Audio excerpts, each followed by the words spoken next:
जी, अस्सलाम वालेकुम। मेरे पास उस मीटिंग की फ़र्स्ट हैंड इंफॉर्मेशन है, जिसकी सदारत मरियम ने की और ये फ़ैसला हुआ कि हम पिंकी और गोगी इस तरह का कोई एक नारा लेकर अवाम में जाएंगे और मुसलसल इसका ढंढोरा पीटेंगे। इसका एक बयानिया बनाएंगे कि पाकिस्तान में इमरान खान के दौर के अंदर बहुत ज़्यादा करप्शन की गई, लूट मार की गई और ये करप्शन जो है ये करने में जो मेन किरदार था वो मोहतरमा बिशरा बीबी, जिनको ये पिंकी के नाम से इस नारे में पुकारा जाना था, और उनकी दस्तरास उनकी दोस्त फरहा गोगी का नाम इस्तेमाल किया जाएगा। और ये कहा जाएगा कि ये इन्हीं के सारे मामलात देखते थे इमरान खान साहब के हुकूमत के बिहाफ के ऊपर, और पैसा जो है वो लूट मार करते थे, इकट्ठा करते थे और फिर पाकिस्तान से बाहर मुंतकिल करते थे, मनी लॉन्ड्रिंग करते थे। इस हवाले से माजी में तो कोई मिसाल नहीं दी गई थी, लेकिन एक मिसाल दी गई कि कोई घड़ी थी इमरान खान साहब को मिली, वो उन्होंने बेची, जो वो बेच सकते थे साफ ज़ाहिर है, लेकिन वो इल्ज़ाम फरा गोगी साहबा पे लगाया गया कि उन्होंने वो घड़ी दुबई में जाके उमर फ़ारूक ज़हूर नामी एक शख्स को बेची और फ़लान तारीख को बेची, और मतलब एविडेंस के तौर पे ये वाली एक चीज़ पेश की गई। इसके अलावा आज के दिन तक कभी कोई भी स्पेसिफिक मिसाल नहीं दी गई। ये एक मीटिंग थी जिसमें ये तय पाया कि पिंकी गोगी का एक नारा लेके चलना है, लूट मार हुई है। वजह उसकी बुनियादी तौर पे साफ ज़ाहिर है, हर किसी को इल्म है कि वजह यही थी कि पाकिस्तान मुस्लिम लीग नवाज के ऊपर करप्शन के बेशबहा इल्ज़ामात थे, जिनमें से बहुत सारे इल्ज़ामात के हवाले से जो सबूत हैं वो मीडिया के ऊपर गर्दिश करना शुरू हो गए। पाकिस्तान के मामलात बेहतर तो नहीं थे, लेकिन जैसे ही पीडीएम की गवर्नमेंट आई तो तबाहली का एक ऐसा सिलसिला शुरू हुआ कि महंगाई का ना ख़त्म होने वाला एक तूफान आ गया, बेरोज़गारी अपने अरूज पे पहुंच गई, मुल्क की मैशियत तकरीबन तबाह हो गई, और फिर इल्ज़ामात दर इल्ज़ामात का एक सिलसिला शुरू हुआ। लोगों ने इस सारी सूरत हाल का जिम्मेदार उस शख्स को ठहराया जिसने फ़ौज के साथ ये डील की थी, और वो साहब थे नवाज शरीफ। अब मसला ये बन गया कि अवाम के अंदर अपने दौर के बिल्कुल आखिर में इमरान खान भी बहुत ही ज़बरदस्त किस्म की सपोर्ट नहीं रखते थे, लेकिन उनको इस तरीके, इस ज़बरदस्ती से हटाए जाने के तरीके के बाद अवाम के अंदर उनके लिए एक हमदर्दी की लहर बहरहाल पैदा हुई। और क्योंकि आने वाली हुकूमत मुकम्मल तौर पे नाकाम हो गई डिलीवर करने के हवाले से, करप्शन का हमने ऐसा दौर देखा, ऐसे ऐसे लोगों को उठा उठा के वजारतें नवाजी गई, स्पेशल असिस्टेंट दिए गए, पाकिस्तान की तारीख की सबसे बड़ी कैबिनेट बनाने की तरफ बात चली गई, लेकिन मीडिया के अंदर कोई खास तनकीद नहीं की गई, क्योंकि सारा साफ ज़ाहिर है कि मिलजुल के आगे चलने का एक अज़म हो रहा था, अहद हो रहा था। बात यह है कि एक तनकीद जब की जाती है, जब एक कैंपेन चलाई जाती है पॉलिटिकल पार्टी की तरफ से, एक नैरेटिव, एक बयानिया दिया जाता है, जी वो फलां खा गए पी गए चोरी कर दी, यही वाली बात हम इमरान खान का जब दौर था उनको भी यही कहते थे कि आप स्पेसिफिक बात करें, आप इल्ज़ामात लगाएं कि ये चीज़ हुई है यहाँ पे, इस कॉन्ट्रैक्ट के अंदर, इस मामले के अंदर ये वाली चीज़ करप्शन की है, ताकि वो हम लोगों के सामने पेश कर सकें। उस वक्त भी इल्ज़ामात का एक सिलसिला होता था, जिसमें बाज़ एविडेंस की कमी होती थी, बाज़ चूँकि मामलात कोर्ट्स में थे और बहुत सारी एजेंसियाँ इदारे तहकीकात कर रहे थे, चंद केसेस में यकीनी तौर पे एविडेंस आता था, वो किन कौन से केसेस थे मैं अभी इसी वीडियो में आपके सामने रखूँगा। लेकिन अभी जब इमरान खान की हुकूमत गई तो हमें बताया गया एक दफ़ा, मतलब मरियम नवाज साहबा की एक प्रेस कॉन्फ्रेंस है जिसमें उन्होंने कहा जी बहुत गहरे मामलात निकले हैं, बहुत अंदर की बातें, बहुत चोरी करप्शन, अभी आपकी आंखें खुलती चली जाएंगी। हम वो आंखें खोलने के इंतज़ार में ही बैठे रह गए। और तो और मतलब करप्शन का कोई मतलब केस कायम करना तो दूर की बात, इल्ज़ाम लगाने से भी साफ ज़ाहिर है उनको पता था कि अगर इल्ज़ाम भी लगाया तो सबूत मांगे जाएंगे। तो बात आखिर में आके गोगी और पिंकी के नारे पे ख़त्म हुई, और यही तय पाया कि गोगी पिंकी का नारा लगाया जाएगा कि इन लोगों ने बड़ी करप्शन की है, ये लूट मार की है, मनी लॉन्ड्रिंग की है। और अच्छा, अब सूरत हाल ये है कि अब नारा जो है, हालांकि फौज वादा कर चुकी हुई है आप ही इक़्तिदार में आएंगे, आपको इक़्तिदार में लाया जाएगा, आपको कोई प्रॉब्लम ही नहीं होगी, ये स्मूथ सेलिंग होगी, पीटीआई को सांस भी नहीं लेने दिया जाएगा, अलामती तौर पे उनका जिक्र अज़कार अगर मौजूद भी होगा तो वो कुछ भी नहीं कर सकेंगे। उनको किसी तरह की कैंपेन चलाना या सांस लेने का मौका तक देना जो है वो साफ ज़ाहिर है कि ग्रंटेड है फौज की तरफ से। लेकिन अब साफ ज़ाहिर है कि चोर की दाढ़ी में तिनका होता है। अब उनको ये है कि अवाम के अंदर हम बतौर चोर मशहूर हो चुके हैं, किस तरीके से इस बयानिए से जान छुड़वाई जाए। अब हर बात का जवाब यही नहीं होता कि वही जवाब आप दूसरे को देना शुरू कर दें। मैं आपको एक बड़ी दिलचस्प बात बताता हूँ और हकीकत यही है कि जो सोशल मीडिया टीम्स और जो ट्रोल्स एक दूसरे के खिलाफ जंग लड़ते हैं, उसमें साफ ज़ाहिर है कि झूठ का एक अंसर हमेशा से मौजूद होता है। हमें ये एक बहुत बड़ी हकीकत है और ये माननी चाहिए पीटीआई के लोगों को भी कि पीटीआई की तरफ से भी जो उनकी सोशल मीडिया टीम थी आज से 5-6 साल पहले, झूठ का ऐसा तूफान होता था कि खुदा की पनाह। हमें याद है कि इस्लामाबाद के अंदर जो है वो डॉक्टर कदीर खान जो है वो शर्म से सर झुकाए फिरते थे कि उनके नाम से ऐसे ऐसे दावे ट्विटर के ऊपर आते थे कि इंसान परेशान हो जाता था। हमसाया मुल्क के अंदर बड़ी मारूफ अदाकारा हैं रानी मुखर्जी, वो बेचारी ट्विटर अकाउंट ही इसलिए जो है अपना वो सही तरह से मारूफ नहीं कर सकी कि उनके नाम से पाकिस्तान से ऐसे ऐसे अकाउंट चलते थे। खैर बहुत सारी चीज़ें हैं, लेकिन अब झूठ बोलने का भी बाद लोगों को तरीका आता होता है। कोई छोटी मोटी बात झूठ बोल दीजिए, फलां शख्स ने फलां की तारीफ की है, ये वो। अब ये तो नहीं कि आप पूरा कहानी घड़ के आ जाए, मीटिंग करें जी, उसमें आप कहें जी गोगी पिंकी का बयानिया बनाना है। अभी गोगी पिंकी का बयानिया ऐसे नहीं बनता। चंद सहाफ़ी ज़रूर आपके लिए इस्तेमाल हो जाएंगे, लेकिन सहाफ़ी आपसे सवाल पूछने वाले भी आएंगे। आपसे लोग पूछेंगे, आप देखिएगा कल को आपको मतीउल्लाह जान पूछेंगे, जो हर किसी से सवाल पूछते हैं। आपसे असद अली तूर पूछेंगे, आपसे तमाम पाकिस्तान के इंडिपेंडेंट सहाफ़ी जो है ना वो रोक रोक के पूछेंगे कि हमने मान लिया गोगी करप्ट है, हमने मान लिया पिंकी करप्ट है, आप हमें ये बताएं कि जो फराह गोगी का आप कहते हैं मनी लॉन्ड्रिंग की है, पहली बात तो ये बताएं। यही सहाफ़ी सवाल करेंगे कि किस कॉन्ट्रैक्ट क्यों अवार्ड करने में इन्होंने मदद की और उसमें किकबैक लिए। भी कहीं तो कोई स्पेसिफिक बात होगी ना, किसी दिन तो होगी। कौन सी ट्रांसफर पोस्टिंग करवाई और उसमें कब पैसे लिए, कहां लिए, किस अकाउंट में लिए, यही साफी आपसे सवाल करेंगे। वो किस दिन ट्रांसफर हुए, वो आपसे पूछेंगे आप इतने नारे मार रहे हैं, आपने अभी तक कोई केस क्यों नहीं बनाया फराह गोगी के खिलाफ। कोई करप्शन का केस तो हमें बताएं जो आपने बनाया हो, जिसमें आपने एविडेंस दिया हो कि यहाँ से इस कॉन्ट्रैक्ट के अवार्ड करने में एहसन जमील गुज्जर जो कि फराह गोगी के शोहर थे, उन्होंने किरदार अदा किया, फराह गोगी ने किरदार अदा किया, इतने अरब का कॉन्ट्रैक्ट हो गया, उसमें इतना किकबैक था। कोई थोड़ी बहुत कहानी, कोई एक स्पेसिफिक चीज तो बताएं। ये सहाफ़ी जो सहाफ़ी हैं वो सवाल करेंगे आपसे एक दिन, देखिएगा। आपसे आज़ाद सैयद पूछेंगे, आपसे उमर चीमा जैसे सहाफ़ी पूछेंगे कि हमें डिटेल्स दें, हमें बताएं कहाँ करप्शन हुई, किस तरह करप्शन हुई, ताकि हम लोगों को बता सकें कि ये पाकिस्तान के साथ ये खिलवाड़ हुआ है। बाकी लोग भी करते थे, इन्होंने भी किया है। कोई भी शख्स, कोई भी सहाफ़ी कभी एक खातून जिसको कोई जानता ही नहीं उसके लिए अपनी क्रेडिबिलिटी खराब नहीं करेगा। लेकिन एक चीज मैं आपको गारंटी से कहता हूं, आपको इलेक्शन कैंपेन के लिए अगर कोई और चीज अपनी कारकर्दगी नहीं मिल रही तो झूठे बयानिए आपको मीडिया नहीं चलाने देगा। ये 90s का दौर नहीं है कि आपने 2-4 सहाफ़ियों को लगाया और आपने काम जो अपने हक में चीज़ें लिखवा ली और झूठे बयानिए और हेलीकॉप्टर ग्रुप बना लिए। इस तरह से काम नहीं चलेगा। ये आपको कोई गलत बता रहा है, गलत ब्रीफ कर रहा है, गलत गाइड कर रहा है। आप सोशल मीडिया ट्रोल्स के जरिए कैंपेन तो चला रही हैं। आपसे 2-4 सवाल पूछे, आपने कहा जी फलां लोग फलां को सपोर्ट कर रहे हैं, फलां फलां को सपोर्ट कर रहे हैं। मुझे अभी कोई दोस्त बता रहे थे कि मतलब इस्लामाबाद में बाद लोग ये बात कर रहे हैं कि जी ये स्पॉन्सर्ड कैंपेन्स चल रही हैं फराह गोगी के हक में। मतलब फराह गोगी के खिलाफ आप कैंपेन चला रहे हैं। आपसे चंद सहाफ़ी सवाल पूछ रहे हैं कि यार आप कह रहे हैं चोर हैं तो चोर होंगे, कोई 2-4 बातें तो बता दो भी चोरी की कहां पे है। कोई करप्शन का केस कायम किया तो आप बता दें।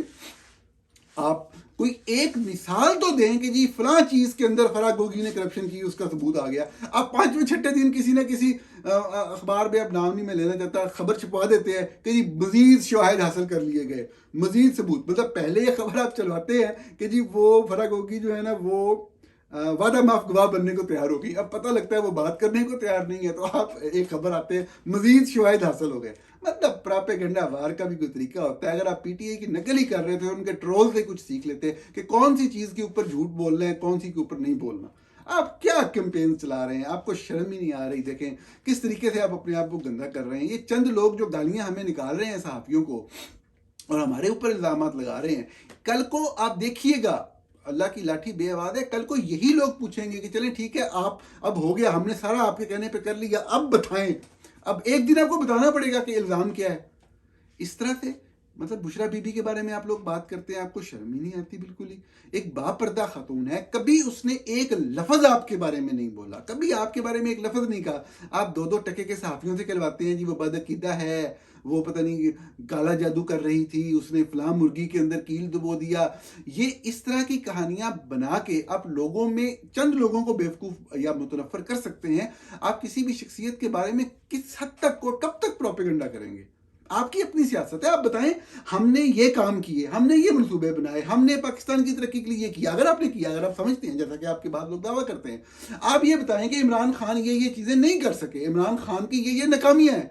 आप दो खवातीन को पकड़ के अटैक कर रहे हैं, सबूत आपके पास एक भी नहीं है, झूठ बोल रहे हैं आप। साहब ज़रा मुझे कहा गया, मैंने भी 2-4 बार कहा, ये बात लिखी कि जी फराग गोगी को बड़े संजीदा इल्ज़ाम है। जब पूछा क्या इल्ज़ाम है, सारे के सारे झूठे थे। आपने पहले खबर छपवाई, अभी फिर आपने दोबारा फिर खबर छपवाई है जी उसके 700 में इजाफा हुआ। 700 में इजाफा हुआ तो उसने डिक्लेयर किया हुआ है अपने टैक्स डिक्लेरेशन के अंदर। अब मैंने वो वाली बात की तो मेरे पीछे आ गई जी वो कमर जवेद बाजवा के बारे में आपने स्टोरी की है, उनके भी टैक्स डिक्लेरेशन है। कमर जवेद बाजवा का कोई सोर्स ऑफ इनकम नहीं था, वो मान रहे हैं in writing, I have no source of income other than my salary. लोगों को किसको बेवकूफ बनाते हैं आप? किन लोगों को आप मतलब है कि ये बेवकूफ बना के और इस चीज के सफर के ऊपर निकले हुए हैं? उनका कोई और सोर्स ऑफ इनकम नहीं था। एहसन जमील गुज्जर की हाउसिंग सोसाइटी, जो फराह खान के हस्बैंड है, वो इमरान खान की हुकूमत आने से पहले वो अरबपति बिजनेसमैन है, ठीक है। उनके असासे अगर बेगम ने पहले डिक्लेयर नहीं किए, जब उसने बिजनेस में कदम रखा या आगे चलना चाहिए उसने डिक्लेयर कर दिए, या उसके अंदर जब भी उसके असासों में इजाफा हुआ है, तमाम उसकी तफसीलात दर्ज हैं। और अब फर्ज करें कि अगर नहीं है, अगर गलत है, जो भी मुझे समझ आ रही है वो गलत है, तो आप केस कायम करें ना। आप केस कायम क्यों नहीं कर रहे? अब किस चीज का? और देखिए आपने खबर चलवाई पहले और उसके अंदर ऐड कर दिया कि जी ये उनके असासों में इजाफा हुआ है टैक्स रिटर्न में, और इतने 1000% जो है ना वो लोगों को पता ही नहीं है, अनसीन इजाफा हुआ है। और वो खबर के मतलब वो चलता चला गया, कौन सा अनसीन इजाफा हुआ है बता दें सबूत, कोई एक एविडेंस दे दें किसी एक चीज का कि ये इजाफा हुआ है।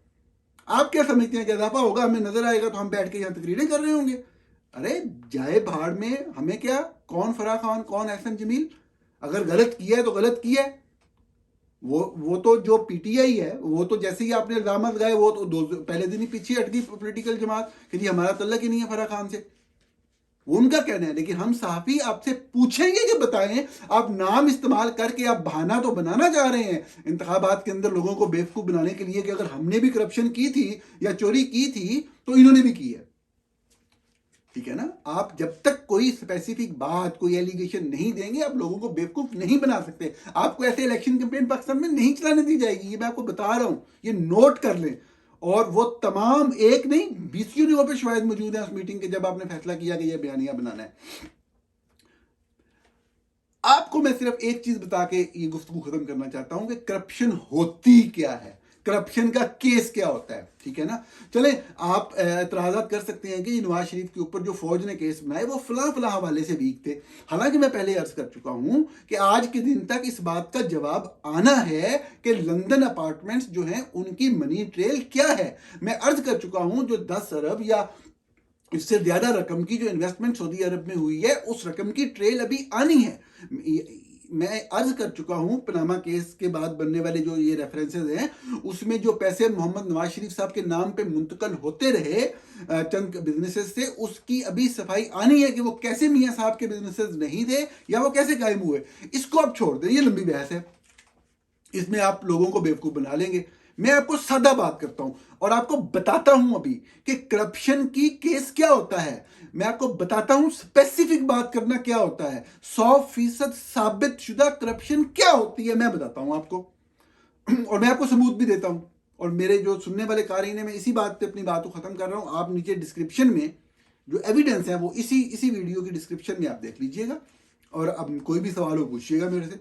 करप्शन ये होती है कि पाकिस्तान के अंदर जो तोशा खाना है, तोशा खाना से मुख्तलिफ तहाइफ जो भी पॉलिसी होती है उसके तहत लिए जाते हैं। मैं पहले भी बयान कर चुका हूं, लेकिन 3-4 फिक्रे दोबारा सुन लीजिए ताकि आपको समझ आए तारीफ की, डेफिनेशन की करप्शन की।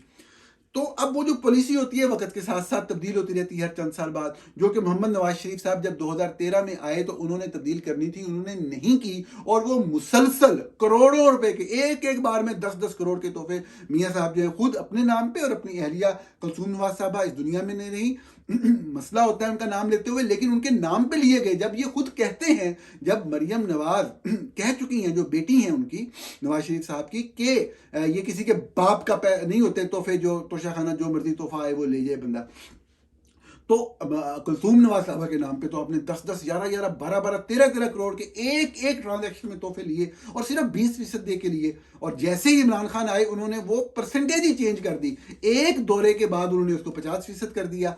बात मैं इस तोशाखाने के मामले की नहीं कर रहा, मैं कर रहा हूं बात कि इन्हीं रूल्स, इन्हीं पॉलिसीज के अंदर मैं जितनी हिस्टोरिकल पॉलिसीज है ना पिछले 30 साल की, उनका लिंक दे रहा हूं यहां नीचे इसी वीडियो की डिस्क्रिप्शन में। एक स्टोरी होगी, उसका लिंक होगा, उसके अंदर सारी पॉलिसीज में as it is original verified documents में रख रहा हूं, 2-2, 3-3 पेजेस के। अगर आपको इंटरेस्ट हो जरूर देखिएगा कि उसके अंदर हमेशा से ये रूल रहा, हमेशा से असूल रहा है कि कोई भी जो लग्जूरियस गाड़ी है जो कि तोशाखाना के तोहफे में आए वो किसी को नहीं दी जा सकती, कोई भी वो 20% दे के भी नहीं ले सकता। इन्होंने क्या किया कि जी प्राइम मिनिस्टर ने एग्जम्पशन दे दी है तो ये गाड़ी ले लें, गाड़ी ले लें, गाड़ी ले लें। ऐसे नहीं होता है। अगर एग्जम्पशन थी तो आप आइंदा से पॉलिसी चेंज कर देते, आप किसी जगह पे उसको मेंशन कर देते।